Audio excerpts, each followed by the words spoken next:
وعلى آله وصحبه الذين هم أهل الفضل والعدالة. أما بعد فأعوذ بالله من الشيطان الرجيم. بسم الله الرحمن الرحيم. لقد من الله على المؤمنين إذ بعث فيهم رسولا صدق الله العظيم.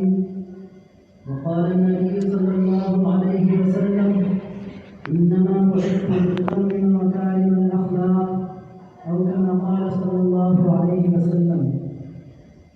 صدر جلسہ اور معزز سامعین اور میرے ہم سفر بھائی و دوستو، السلام علیکم ورحمۃ اللہ وبرکاتہ. وعلیکم السلام. میں اپنی کلام کی ابتدا آمنہ کے در یتیم، محبوب کبریا، احمد مجتبیٰ، محمد مصطفیٰ صلی اللہ علیہ وسلم کے نام نامی اسم گرامی سے کرتا ہوں.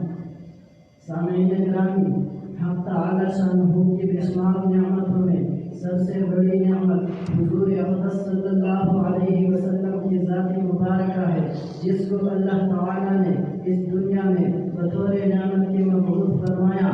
اور حقیقت یہ بھی ہے کہ اللہ تعالی نے اپنی کسی نعمت پر احسان نہیں جتلایا، لیکن قربان جاؤ میرے آقا کی عظمت پر، جس کے بعثت پر رب کائنات نے احسان جتلاتے ہوئے فرمایا: لقد من اللہ علی المؤمنین اذ بعث فیہم رسولا.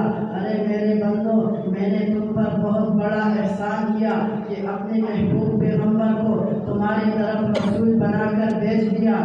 ہاں، اور ایک حدیث قدسی میں ہے: اے میرے محبوب، اگر آپ کا پیدا کرنا نہ ہوتا تو یہ آسمان اور زمین اور اس میں بلکاتے دریا، کانٹے مارتے سمندر، آسمان سے باتیں کرتے پہاڑ، یہ جگمگاتے ستارے، سیارے، کہکشائیں، جمادات اور نباتات کسی کو پیدا نہ کرتا. اے میرے لاڈلے رسول، آپ یہ اعلان کر دیجئے: قل یا ایھا الناس انی رسول اللہ الیکم جمیعا. اے انسانوں، چاہے عرب کے ہو، عجم کے ہو، یا شرق کے ہو، یا غرب کے ہو، آج کے ہو یا آئندہ قیامت تک کے ہو، سب کے لیے میں رسول بنا کر بھیجا گیا ہوں. سامعین گرامی، میرے محبوب پیغمبر شافع محشر ساقی کوثر کی بعثت سے عالم انسانیت کو جینے کا شعور ملا، تعلیمات کا نور ملا، ہدایت کا دستور ملا، عورتوں کو حقوق ملے، بچیوں کو مشرق انصار ملے. ہاں، سرور کائنات نے فرمایا: انما بعثت لاتمم مکارم الاخلاق. میں اس لیے بھیجا گیا ہوں تاکہ پاکیزہ اخلاق کو مکمل بنا کر پیش کروں اور دنیا کو خلیق بنا دوں. چنانچہ حضور صلی اللہ علیہ وسلم کے اس تعلیمی اور تربیتی انقلاب نے ایک انقلاب برپا کر دیا. ایسا انقلاب جس انقلاب کے مثال لانے سے دنیا قاصر ہے. ایسا انقلاب جس انقلاب نے شہر بدل دیے، گاؤں بدل دیے، عقائد بدل دیے، نظریے بدل دیے، سوچنے کے انداز بدل دیے، معیشت بدل ڈالی، زندگیاں بدل ڈالی، انسان بدل ڈالے.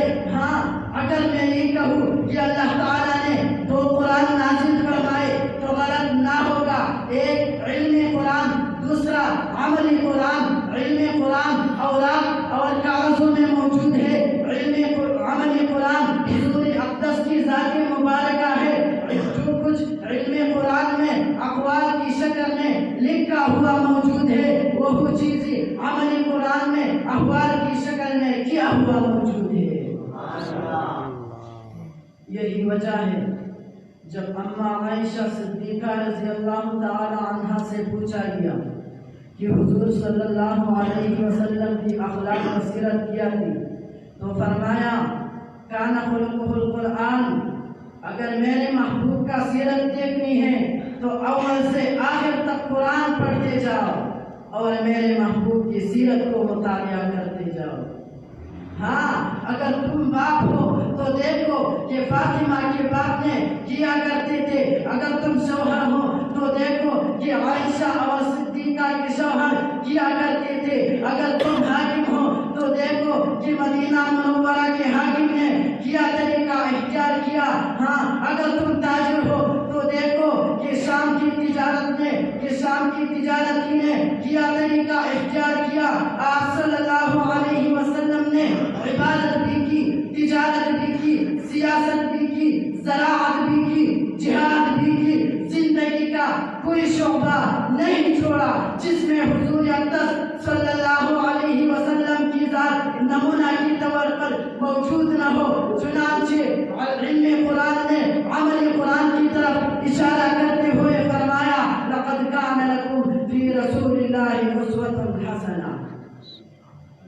سامعین محترم، شاعر کہتا ہے نبی آتے رہے آخر میں نبیوں کی امام آئے.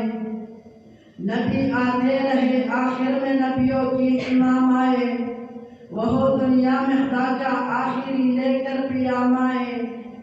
وہ آئے جب تو عظمت بڑھ گئی دنیا میں انسان کی.